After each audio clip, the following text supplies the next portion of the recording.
Commander Tae-young stood at the observation window of the space station, watching his world die. Below him, Earth burned. Massive ships hung in the atmosphere like dark clouds, raining fire on the cities he had sworn to protect. The communication channels screamed with panic and desperation. The Vralth had arrived 3 days ago. Nobody saw them coming. Their ships appeared out of nowhere, thousands of them blocking out the stars. The first attack destroyed every defense satellite in orbit. The second wave hit the military bases. By the third day, the major cities were burning. Tae-young pressed his hand against the cold glass. He had been coordinating the satellite network when the attack began. Now those satellites were debris floating in space. His family was down there somewhere in Seoul. He tried calling them 17 times. The line stayed dead. A young officer ran up to him. Her face was pale and tears streaked her cheeks. She tried to speak but only managed to shake her head. Tae-young already knew what she wanted to say. The defense fleet was gone. Earth had no protection left. The station shook violently. Red lights flashed everywhere. Another hit.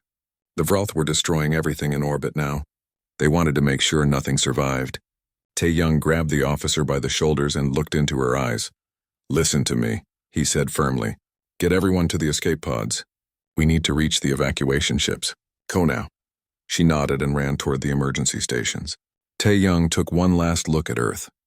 The blue planet he grew up on was now covered in orange flames and black smoke. He turned away and followed his crew. The evacuation was chaos. Ships launched from every port on Earth, desperate to escape. Most never made it past the atmosphere. The Vralth shot them down like insects. Tae-young watched the radar screen as hundreds of signals disappeared one by one. Each dot was a ship full of families, children, dreams. Each dot was hope dying. His communication panel lit up. It was Captain Subin, commander of a cargo freighter. Her voice crackled through the static. "Commander, I have 3,000 people on my ship. We cannot hold more. The Vralth are hunting us. Where do we go?" Tae-young pulled up a star map. His hands shook as he searched for safe routes. The Vralth controlled everything near Earth now, but there beyond the asteroid belt was a chance. A small mining station on a forgotten moon. Head to coordinates 749. He transmitted to all remaining ships. "Stay quiet. Turn off everything except life support. We run dark and silent." 12 ships acknowledged his message. 12 out of thousands. That was all that remained of humanity's space fleet. 12 ships carrying maybe 50,000 people total. Earth's population had been 10 billion. The journey took 6 days. Every hour felt like a year. They drifted through space, systems powered down, hoping the Vralth would not notice them. Children cried in the darkness. Adults whispered prayers to gods who seemed to have abandoned them. On the second day, they picked up a distress signal. A civilian transport damaged and leaking air. 5,000 souls aboard begging for help. Tae-young made the hardest decision of his life. They could not risk revealing their position. He listened to their screams as their air ran out. He listened until the signal went silent. That night, he did not sleep. When they finally reached the mining station, it was abandoned. The workers had fled when news of the invasion reached them. But the station still had power, water, and oxygen. It would keep them alive, at least for a while. The survivors gathered in the main hall. 50,000 faces looked at Tae-young, waiting for him to explain why they should keep living. He had no good answer. But he knew that giving up meant the Vralth had truly won. Among the survivors was Dr. Hana, a scientist who studied alien technology. She approached Tae-young with something in her hands. It was a piece of metal, twisted and scorched. "This came from a Vralth fighter," she said. Her voice was tired, but her eyes were bright. "I pulled it from the debris field near the station. Commander, I think I can figure out how their weapons work." Tae-young looked at the metal fragment. It was just a small piece of the ships that destroyed his world.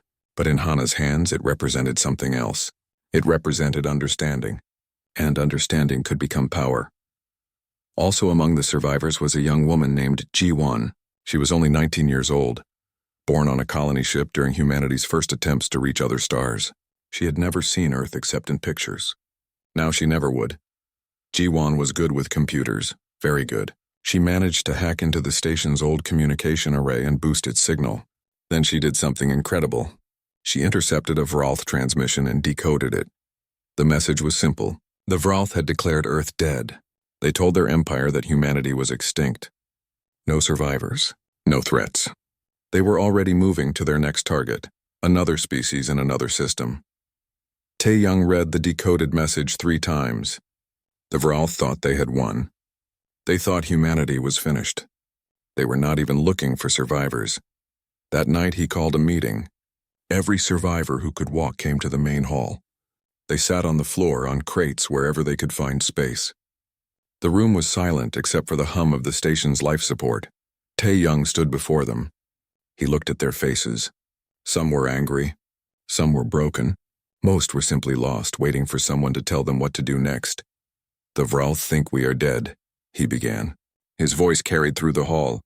"They destroyed our world and moved on. To them we are nothing. A problem solved. A species erased." He paused and let his words sink in. Then he continued, his voice growing stronger. "But we are not dead. We are here. 50,000 of us. And I promise you this, we will not hide forever. We will not fade away into the dark. We will learn from them. We will grow stronger. And one day we will make them regret ever hearing the name Earth." Someone in the crowd stood up. It was Lieutenant Byung-ho, a pilot who had survived by crashing his damaged fighter on a nearby moon. He had walked through enemy territory for 8 days to reach the evacuation point. His uniform was torn and his face was scarred, but his eyes burned with determination. "I will fight," Byung-ho said simply. "Tell me where and when and I will fight." Another person stood. Then another. Within minutes, the entire hall was on their feet. These were not soldiers. They were teachers, farmers, engineers, parents. But the Vrall had taken everything from them. The Vrall had made them into something new. They had made them into survivors. And survivors do not give up.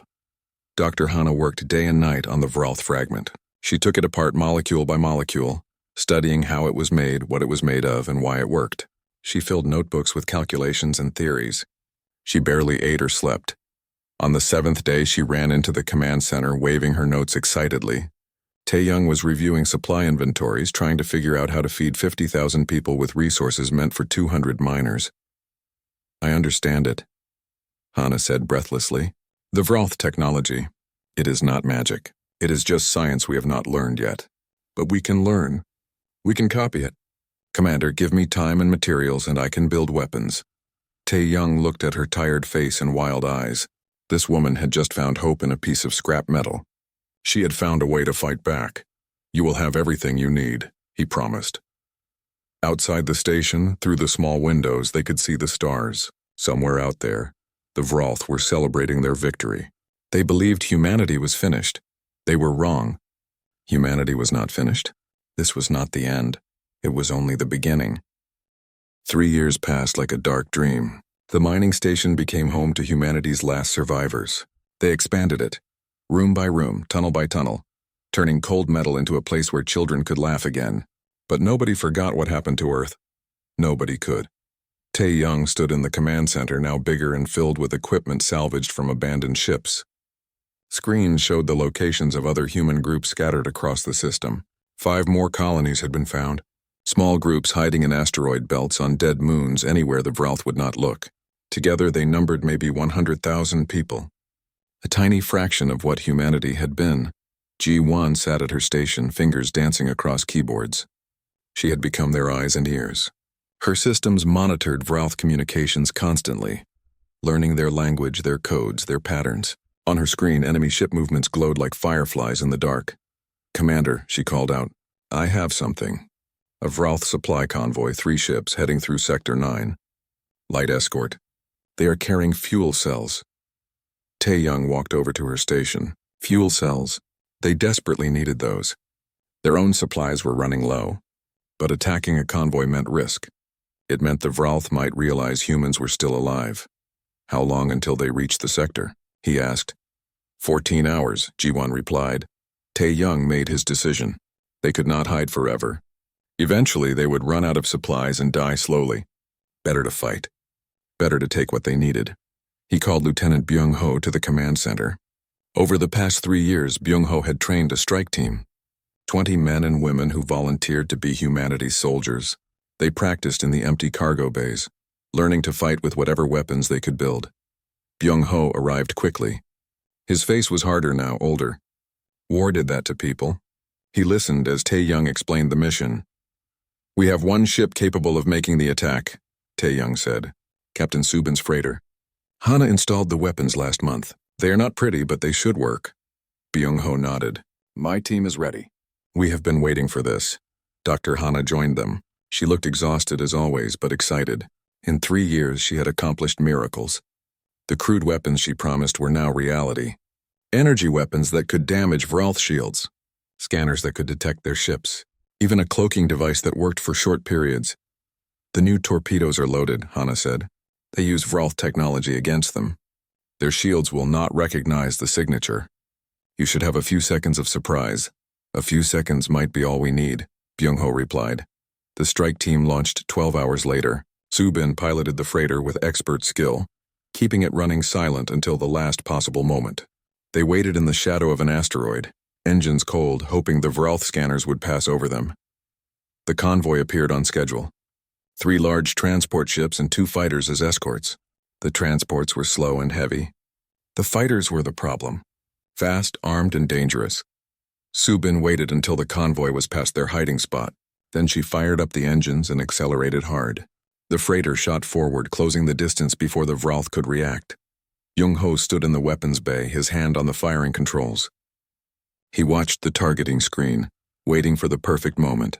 The Vralth fighters were turning now, their sensors finally detecting the attack. "Fire," Subin ordered. Byung-ho pressed the button. 2 torpedoes launched from the freighter's hidden tubes. They streaked through space, leaving trails of light. The first one hit a fighter before it could raise its shields. The explosion was beautiful and terrible. The second torpedo struck a transport ship, tearing open its hull. The second fighter returned fire. Energy bolts slammed into the freighter's shields. Alarms screamed. The ship shook violently. Subin twisted the controls, dodging and weaving, trying to keep them alive. Byung-ho loaded another torpedo manually. The automated system was damaged. He worked fast, his hands steady despite the chaos. Finally, it locked into place. He fired again. This time, the torpedo missed the fighter but hit another transport.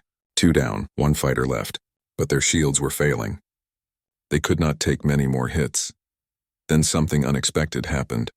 The last transport ship and the remaining fighter did not press the attack. They turned and ran, they fled. The mighty Vralth, who destroyed Earth without mercy, ran away from one damaged human freighter. Subin did not chase them. Their ship was badly damaged and they had no more torpedoes. Instead, she moved to the disabled transport floating in space. Byung-ho and his team suited up and boarded it. Inside the transport, they found the fuel cells. Hundreds of them. Enough to power the human colonies for months. They also found something else. Vralth technology, computers, weapons, tools. Everything was intact. They loaded everything they could carry and returned to the mining station. When they arrived, the whole colony came out to meet them. People cheered. Children waved. For the first time in 3 years, humanity had fought back and won, but Tae-young felt worried. The Vralth ships that escaped would report the attack. The enemy would know humans survived. They would come looking. He was right to worry. 2 weeks later, Ji-won detected a massive Vralth presence entering the system. Not a convoy this time, a hunter. A warship specifically designed to track and destroy threats. The ship was commanded by Inquisitor Velshara, a Vralth officer famous for her cruelty and intelligence. She had studied the attack on the convoy carefully. She analyzed the tactics, the weapons used, the escape route, and she determined exactly where the humans must be hiding. Velshara sent small patrol ships to search the asteroid belt. They moved slowly, scanning every rock, every shadow. It was only a matter of time before they found the mining station. Tae-young ordered an evacuation of the colony. They had prepared for this. Multiple escape routes, hidden ships, supplies pre-positioned at backup locations. Within 6 hours, the station was empty. The humans scattered again, vanishing into the dark. When Velshara's forces finally found the station, it looked abandoned. But she was not fooled. She studied the modifications to the station, the equipment left behind, the signs of recent habitation. She realized something that disturbed her. These humans were not just surviving. They were learning. They were growing stronger. They had taken Vralth technology and made it their own. They had adapted. She sent a report to her superiors. The humans were dangerous. More dangerous than anyone thought. They should be hunted down and eliminated completely. every last one of them. But her superiors did not listen. 100,000 humans hiding in space. They were a minor problem. The Vralth Empire had bigger concerns. Other wars, other conquests. They told Velshara to deal with it herself, so she did. She began a campaign of terror, hunting human colonies one by one. She set traps, ambushes, false trails. She was patient and methodical. And she was very good at her job, but Tae Young was learning too. Every attack taught him something new about Vralth tactics. Every loss showed him what not to do.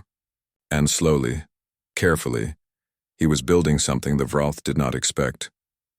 He was building an army, not of soldiers but of survivors who had nothing left to lose. People who had seen their world burn and decided to make the enemy pay for it. Meanwhile, Jiwon made an important discovery.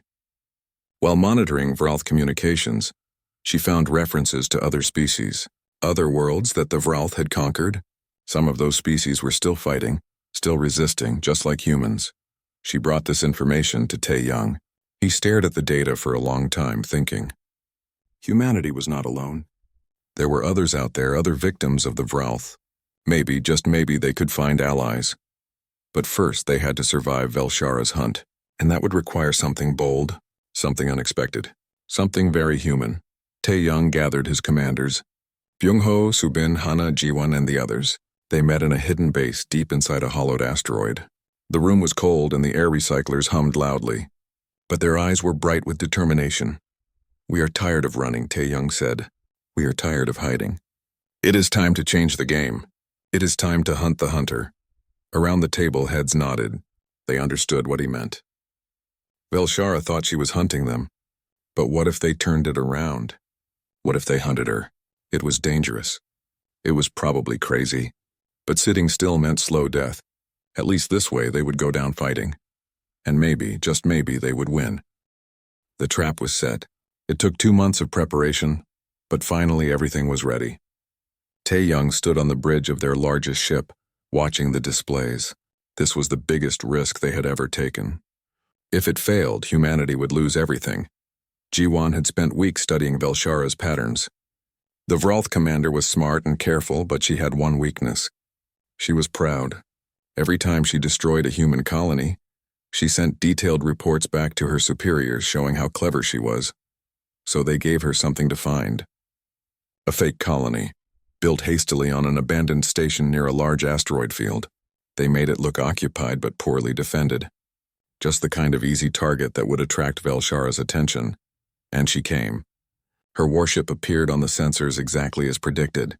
Jiwon tracked it carefully, feeding false signals to make the fake colony look even more vulnerable. Velshara moved closer, confident she had found another group of helpless humans. But this time the humans were not helpless.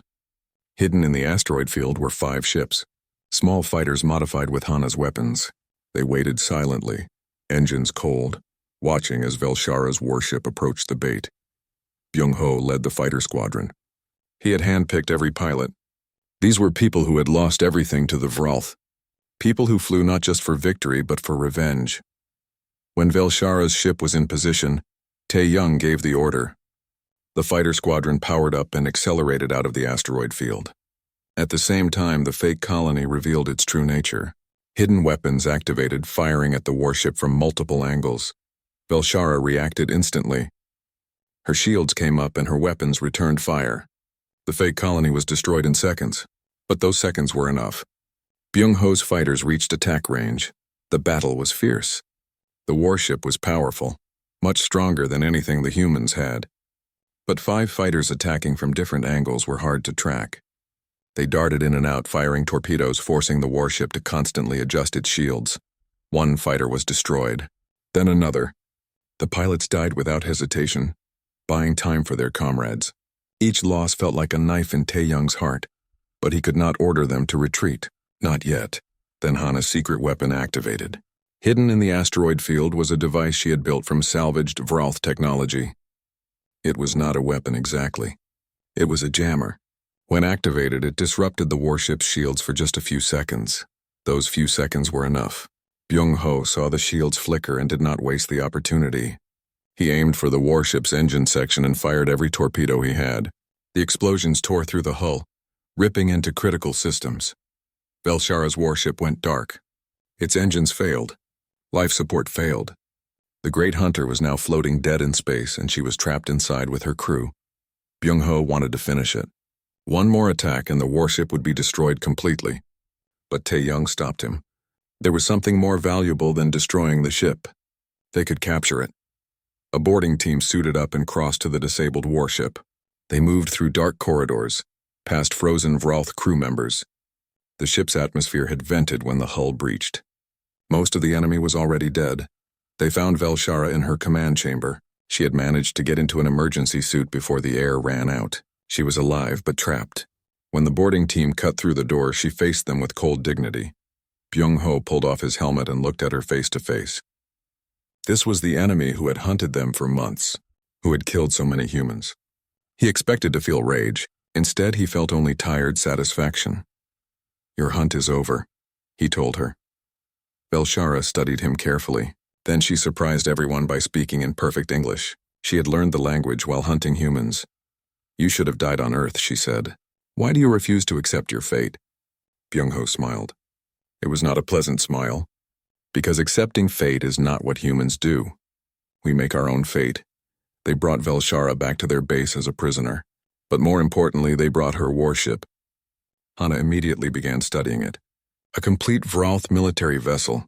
Intact except for the damaged engines. It was a treasure beyond measure. Over the next weeks, Hana and her team took the warship apart piece by piece. They learned how the shields worked, how the weapons operated, how the faster-than-light drive functioned. Every secret the Vralth had kept was now exposed. But the greatest discovery was in the navigation computer. It contained maps, star charts showing Vralth territory, their supply routes, their military bases, even the location of their homeworld. With this information, humanity could strike anywhere. Tae-young looked at the data with wonder and fear. They had gone from hiding in the dark to having a complete picture of enemy territory. The question now was what to do with this advantage. An older man approached him. Ambassador Dae-hyun had been a diplomat before the invasion. He survived by being off-world during the attack, negotiating trade agreements with alien species. Since then, he had been trying to contact those species again, looking for help. "Commander," Dae-hyun said, "I have news. The Solthari have agreed to meet with us. They are willing to talk." The Solthari were a merchant species. They traded across the galaxy, neutral to all conflicts. They had no love for the Vralth, but they also had no desire to make enemies of such a powerful empire. "Why would they risk talking to us?" Tae-young asked. Dae-hyun smiled. "Because we have something they want. Technology, knowledge, and most importantly, proof that the Vralth can be beaten. That makes us valuable." The meeting happened on a neutral station far from both human and Vralth territory. Tae-young and Dae-hyun went alone, taking only a small shuttle. It was risky, but they had to show trust. The Solthari representative was a tall being with silver skin and 4 arms. It studied the humans with large eyes that showed curiosity but no emotion. "Your species was declared extinct," the Solthari said in a musical voice. "Yet here you stand. This is interesting. Interesting enough to trade with?" Dae-hyun asked. The Solthari tilted its head. "Perhaps. What do you offer?" "Information," Tae-young said. "We know things about Vralth military operations that could be valuable to many species. We also have technology we are willing to share. And what do you want in return?" "Supplies. Safe passage through neutral space. And one more thing?" Tae-young paused. "We want to know about other species who fight the Vralth. We want to contact them." The Solthari was silent for a long moment. Then it spoke carefully. "There are others. The Krathari, who lost 3 colony worlds. The Nyx, who have been fighting a shadow war for decades. The Veltorian, whose industrial worlds were conquered.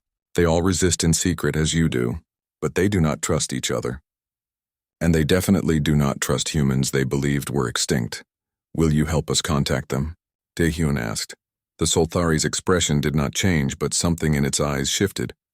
"Perhaps, if you can prove you are worth the risk. Show us you can truly hurt the Vralth. Show us you are not just survivors, but warriors. Then we will talk again." They returned to their base with mixed feelings. The Solthari had not refused them, but they demanded proof. Humanity needed to make a statement. They needed a victory that the whole galaxy would notice. Tae-young gathered his command team. The map from Velshara's ship was displayed on the screen, showing dozens of Vralth targets. He pointed to one specific location, a fuel depot on the edge of Vralth territory. It supplied ships for 3 sectors. We hit this, he said. We destroy it completely. And we make sure everyone knows it was humans who did it. Subin studied the target. It will be heavily defended. We will lose ships, maybe a lot of them. I know, Taeyong replied. But we need this. The galaxy needs to see that humanity is not finished, that we are here, that we fight back. Around the table, everyone nodded. They understood. This was not about revenge anymore. This was about survival on a larger scale. If they could not find allies, they would eventually lose. But to find allies, they had to prove themselves worthy. The attack was planned with extreme care. They would use everything they had learned from Belshara's ship. They would use Hana's weapon. They would use Byung-ho's training. They would use Jiwon's electronic warfare.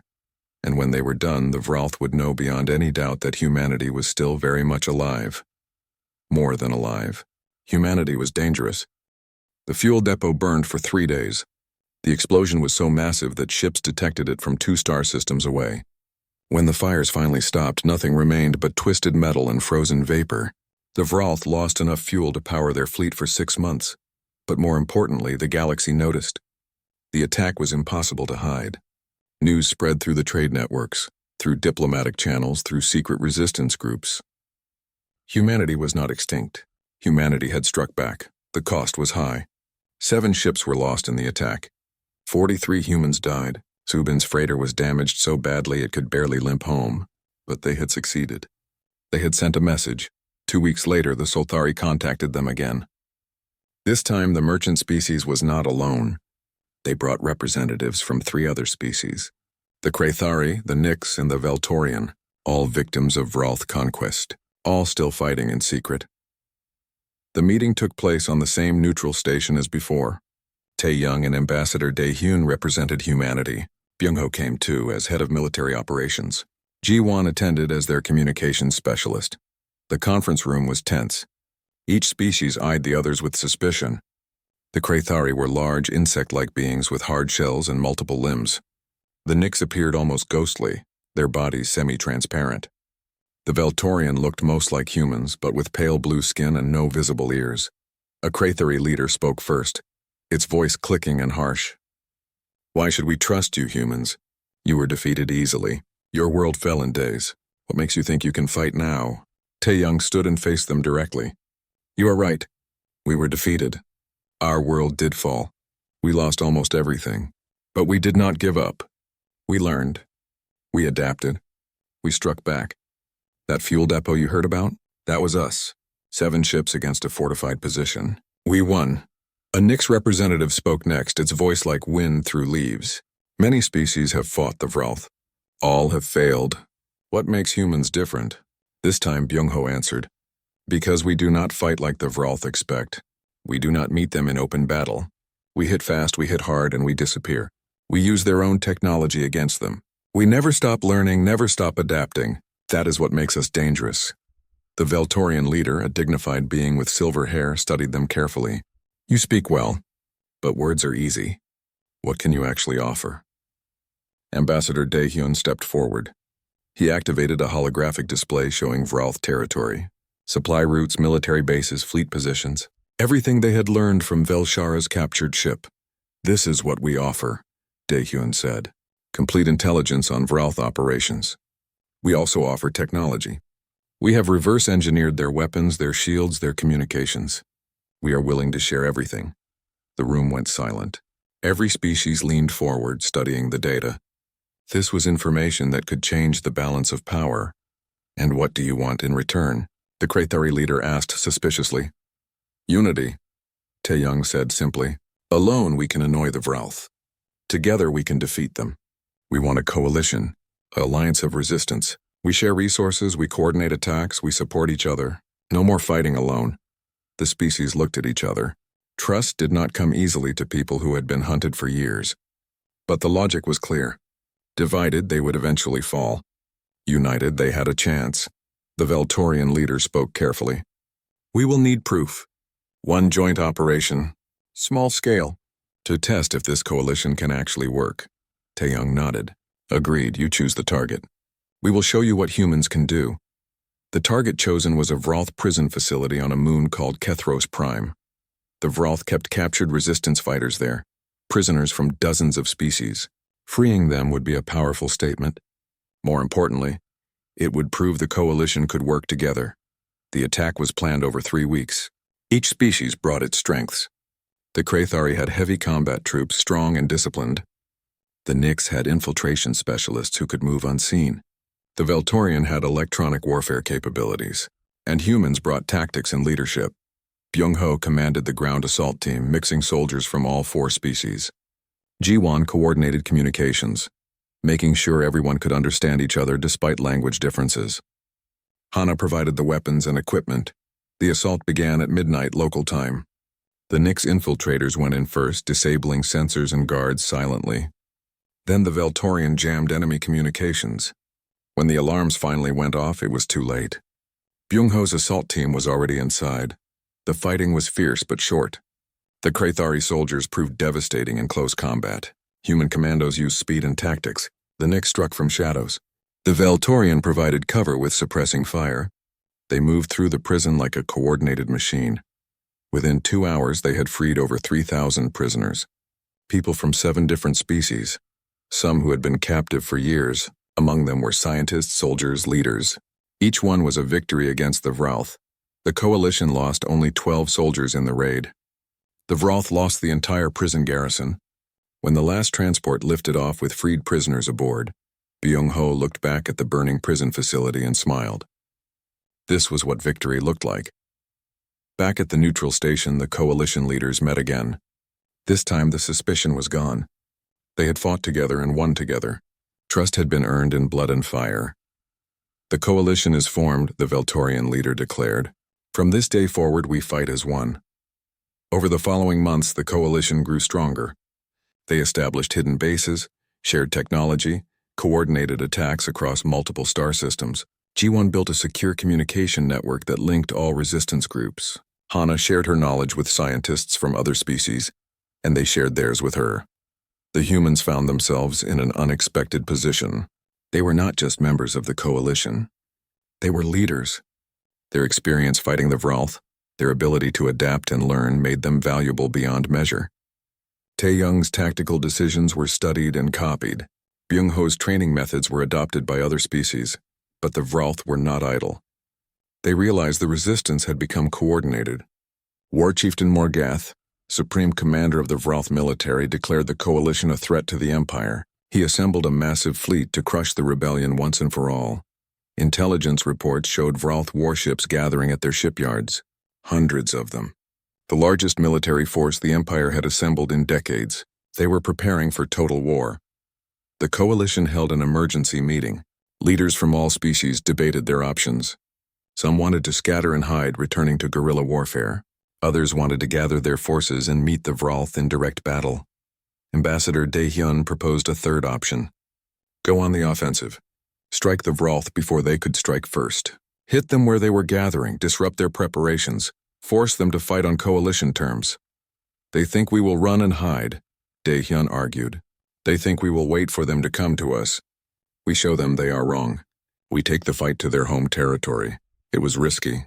It meant committing everything they had to one massive battle. If they lost, the resistance would be destroyed.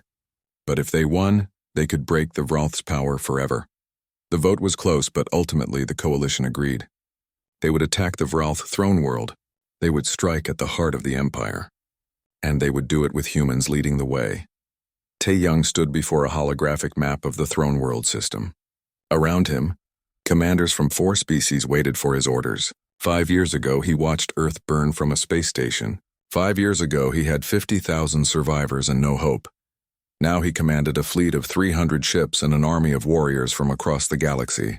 Now he had hope. And he had something more important. He had a plan to win. The fleet gathered in the darkness between stars. 300 ships from 4 species waiting for the signal to attack. Tae-young stood on the bridge of the flagship watching the final preparations. This was it. Everything came down to the next few hours. The plan was complex but elegant. Diversionary attacks would hit 3 outer systems, drawing Vroth forces away from the throne world. Ji-won would lead a cyber attack to disable orbital defenses. Byung-ho and his commandos would infiltrate the surface and sabotage the planetary shields. And then the main fleet would strike. Everything had to happen perfectly. If any part failed, the whole attack would collapse. The diversionary attacks began first. 3 small fleets jumped into Vralth systems simultaneously, hitting military bases with maximum aggression. The Vralth responded exactly as predicted, sending reinforcements from the throne world. Ji-won sat in her ship, fingers flying across multiple keyboards. Around her, a team of Veltorian cyber warfare specialists worked in coordination. Together, they launched a digital assault on the throne world's defense network. It was like fighting in a maze of code, with Vralth security systems trying to track them down and shut them out. But humans had learned one important thing over 5 years. They were better at chaos than the Vralth. While the enemy tried to follow rules and protocols, Ji-won broke every rule she could find. She crashed systems, created loops, fed false data. The Vralth defenses began to flicker and fail. Byung-ho's infiltration team landed on the throne world surface in stolen Vralth shuttles. They had Vralth identification codes, Vralth uniforms, even Vralth weapons. From a distance, they looked like a legitimate patrol. By the time anyone realized they were enemies, it was too late. The team fought their way to the main shield generator, a massive facility buried deep underground. The fighting was brutal. Vralth guards were well trained and fought desperately. Byung-ho lost half his team getting inside, but they made it. While Krathari soldiers held the entrance, Byung-ho and 2 human engineers raced to the generator core. They planted charges using Hana's specially designed explosives, bombs built from Vralth technology, designed to cause a chain reaction in the power systems. As they worked, Inquisitor Velshara appeared. She had been transferred to Throne World security after losing her ship. When she learned humans were infiltrating the generator, she came personally. She wanted revenge. Byung-ho and Velshara faced each other across the generator chamber. She held an energy weapon. He had only a combat knife. The odds were not good. You cannot win, Velshara said. Even if you destroy this generator, the fleet will destroy you. Byung-ho smiled. Maybe, but you will not see it. He moved fast, faster than she expected. Years of combat had taught him to never hesitate. He dodged her first shot, closed the distance, and struck. The fight lasted seconds. When it ended, Velshara lay dead on the floor, and Byung-ho had a severe burn on his left arm. He activated the charges and ran. The team barely made it out before the generator exploded. The blast was so powerful it registered on seismographs across the planet. The throne world's shields collapsed completely. In space, Tae-young received the signal. Shields down, defenses compromised. He gave the order every commander dreams of giving. All ships attack. The coalition fleet jumped into the throne world system. 300 ships appeared at once, weapons hot, ready for battle. The Vralth home fleet was caught completely off guard. They expected an attack, but not here, not now, not like this. The battle that followed was the largest in galactic history. Thousands of ships engaged across the system. Energy weapons lit up the darkness. Missiles crossed paths. Ships exploded. It was chaos on a scale nobody had ever seen. The coalition used every tactic humans had developed. Hit-and-run attacks, coordinated strikes from multiple angles, fights in misdirection. The Vralth fleet was larger and more powerful, but they fought by rigid doctrine. The coalition adapted constantly, changing tactics minute by minute. Captain Subin performed miracles with her supply ships. She flew through the battle, dodging fire, delivering ammunition and fuel to coalition vessels that were running low. 3 times her ship took hits. 3 times she kept flying. Dr. Hana deployed her final innovation from a support ship far behind the battle lines, a weapon that disrupted Vralth energy shields on a massive scale. When she activated it, dozens of enemy ships lost their protection at once. Coalition forces focused fire on the vulnerable targets and destroyed them quickly. War Chieftain Morgath watched his fleet being dismantled piece by piece. He could not believe it. These species were supposed to be conquered, broken, helpless. Instead, they fought with coordination and determination he had never seen. In desperation, he made his final move. He ordered his flagship to ram the coalition command ship. If he was going down, he would take their leaders with him. Tae-young saw the flagship accelerating toward them. There was no time to evade. His ship would be destroyed. But before Morgath could complete his suicide run, another ship intercepted. General Quan commanded a Krathari battlecruiser. He was an older soldier who had fought the Vralth for 20 years. When he saw Morgath's intention, he made his choice without hesitation. His ship rammed the Vralth flagship at full speed. Both ships exploded in a ball of fire visible across the system. Morgath died instantly. Quan died saving the Coalition command. His sacrifice was not forgotten. With their war chieftain dead and their fleet broken, the Vralth finally surrendered. It was not a formal surrender at first. Ships simply stopped fighting and started fleeing. But within hours, a communication came from the Vralth government. They wanted to negotiate peace terms. Ambassador Dae Hyun led the negotiations. He was firm but fair. The Vralth would withdraw from all conquered territories. War criminals would face justice. Technology would be shared to help rebuild destroyed worlds. The age of Vralth dominance was over. The Vralth agreed to everything. They had no choice. Their military was shattered. Their economy was damaged. And most importantly, they had learned that conquest was no longer profitable when the conquered fought back. When the treaty was signed, Tae Young felt a weight lift from his shoulders. 5 years of war, 5 years of loss. Finally, it was over. Humanity could go home. Earth was still there, scarred and damaged but alive. The first human ships to return landed at dawn. Tae Young was on the first shuttle, along with Subin, Hana, Jiwon, and Ambassador Dae Hyun. Byung-ho stayed behind to help with reconstruction on other worlds, but he promised to return soon. They stood at the ruins of what had been Seoul. The city was destroyed, but plants grew in the rubble. Life was returning. Birds sang in the morning light. It was beautiful. Over the next years, Earth was rebuilt. Not as it was, but as something new. A mix of human and alien architecture. A city that represented unity rather than isolation. The Coalition established its headquarters there, making Earth the capital of free worlds. Tae Young retired from military service. He worked on reconstruction, helping to plan new cities and restore the environment. He never forgot the 50,000 people who died so that humanity could survive. But he also never forgot the millions who lived because of their sacrifice. Dr. Hana established the first interspecies university. Students from dozens of worlds came to learn science and technology. She taught them that knowledge was not a weapon, but a tool for building a better future. She looked tired but happy, surrounded by eager young minds. Jiwon became an ambassador representing humanity in the reformed Galactic Council. At 24 years old, she was the youngest ambassador ever appointed. She used her position to advocate for younger species, making sure the mistakes of the past would not be repeated.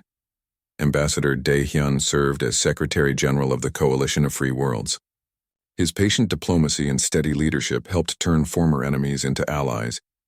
He lived to see Earth bloom again, covered in forests and filled with cities that reached for the sky. Captain Subin ran a shipping company that connected hundreds of worlds. Her ships carried goods, information, and hope across the galaxy. She never forgot the desperate evacuation from Earth, and she made sure no species would ever face extinction alone again. 20 years after the invasion, a memorial was built at the ruins of the old United Nations building. It honored everyone who died in the war: humans, Kraythari, Veltori, and Nyx, even Vralth, who had opposed the conquest. The memorial was a simple stone wall with billions of names carved into it. At the dedication ceremony, Tae Young stood before a massive crowd. Humans and aliens, old friends and former enemies all gathered to remember. He was 70 years old now, his hair gray, his face lined. But his voice was still strong. "They believed we were finished," he said. "They thought extinction was our fate. They did not understand what it means to survive, to adapt, to refuse to give up even when everything seems lost." He paused and looked at the crowd. So many faces, so many species. All united now, this memorial is not just for humans. It is for every species that refused to surrender. Every world that chose to fight. Every person who believed in a better tomorrow. They thought it was the end. They were wrong. It was only the beginning. A young child walked forward and placed a flower at the memorial. She was half human and half Kraythari, born in the new era of peace.